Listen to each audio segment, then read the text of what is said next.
आज गुरुपौर्णिमा आहे. बाळासाहेबांनी सांगितलं आहे, सत्य बोला आणि इमानानं जगा.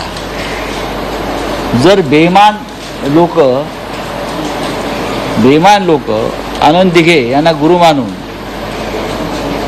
त्यांचं खोटं चित्र उभं करत असतील तर तो सन्माननीय आनंद दिघे यांचाही अपमान आहे.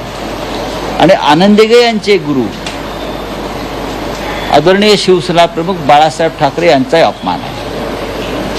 आनंद दिघ्यांच्या तोंडी घालून काही वाक्य तुम्ही तुमची राजकीय पोळी शिकण्याचा प्रयत्न कराल, पण भविष्यात तुम्ही सुद्धा त्या आगीत चटके लागून संपल्याशिवाय राहणार नाही. हिंदुत्वाची गोष्ट सांगितली गेली साहेबांच्या हिंदुत्वाची गोष्ट कशात? चित्रपटात. अरे कसला चित्रपट? आनंद दिघे यांचा संपूर्ण कालखंड आम्ही पाहिला.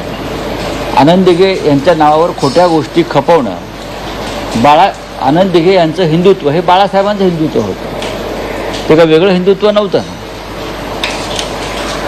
आनंद दिघे यांनी जे हिंदुत्व स्वीकारलं ते हिंदुहृदय सम्राट शिवसेना प्रमुख बाळासाहेब ठाकरे यांचंच हिंदुत्व आम्ही सगळ्यांनी स्वीकारलं.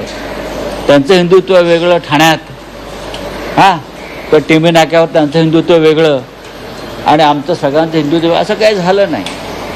ह्या वेगळ्या चुली ज्या हिंदुत्वाच्या मांडल्या आहेत त्या कधी आनंद दिघे साहेबांनी मान्य केल्या नाही. हे चित्रपट वगैरे सगळे बोगस आहेत, भंपक आहेत बरं का. आपल्याला जे आपल्या खोटेपणावर पांघरून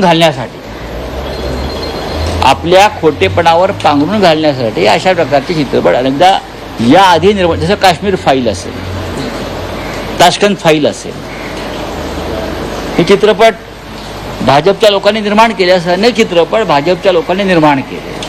ते एक अवडंबर माजवण्यासाठी आणि आपल्या खोट्या भूमिकांना सत्याच्या मुलामा देण्यासाठी या माध्यमाचा वापर केला, पण हे पूर्णपणे चुकीचं आहे.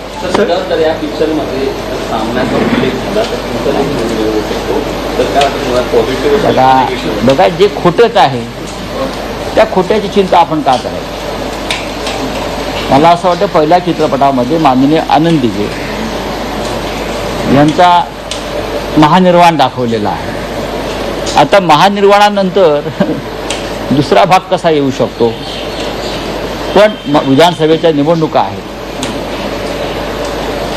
खोटं जे आहे त्या खोट्याला उजाळा द्यायचा आहे.